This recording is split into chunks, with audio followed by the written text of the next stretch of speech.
भाग एक अश्वमेध यज्ञ की शुरुआत। अयोध्या में प्रभु श्री रामचंद्र जी ने अश्वमेध यज्ञ का आयोजन किया। एक अश्व यज्ञ का घोड़ा छोड़ा गया। जो भी राजा उस घोड़े को रोकता उसे युद्ध करना पड़ता, और यदि कोई ना रोके तो वह राजा राम की प्रभुता स्वीकार करता। भाग दो घोड़े का वाल्मीकि आश्रम पहुंचना। वह घोड़ा घूमते घूमते वाल्मीकि ऋषि के आश्रम पहुंचा। यही माता सीता अपने दोनों पुत्रों लव और कुश के साथ रहती थी। लव कुश शूरवीर, धनुर्धर और धर्मप्रिय थे।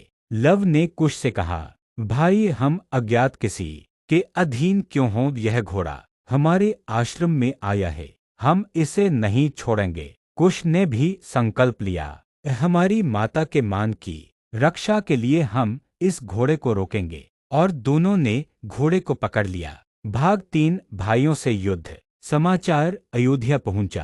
पहले लक्ष्मण आए, युद्ध हुआ। लवकुश ने उन्हें भी बांध लिया। फिर भरत और शत्रुघ्न आए, वे भी लवकुश की वीरता देखकर पराजित हो गए। संपूर्ण अयोध्या आश्चर्यचकित हो उठी। ये दोनों बालक कौन हैं, जिनके आगे राम के भाई भी हार रहे हैं? भाग चार हनुमान जी का आगमन। अब श्री राम भक्त हनुमान जी स्वयं युद्धभूमि में पहुंचे। लव कुश ने उनका आदर किया, प्रणाम किया, लेकिन धर्म की मर्यादा के कारण उन्हें भी युद्ध करना पड़ा। हनुमान जी ने लव कुश से कहा, प्यारे बालकों, तुम बालक हो, तुमसे युद्ध करना उचित नहीं, लेकिन यदि तुम इस घोड़े को छोड़ दो तो बेहतर होगा। लव कुश ने उत्तर दिया, हे वानरवीर, यह युद्ध धर्म का प्रश्न है। हम अपनी माता और अपने आश्रम की प्रतिष्ठा की रक्षा करेंगे। भाग पांच हनुमान जी का बंधना। युद्ध आरंभ हुआ। लव कुश के बाण वज्र की तरह चले।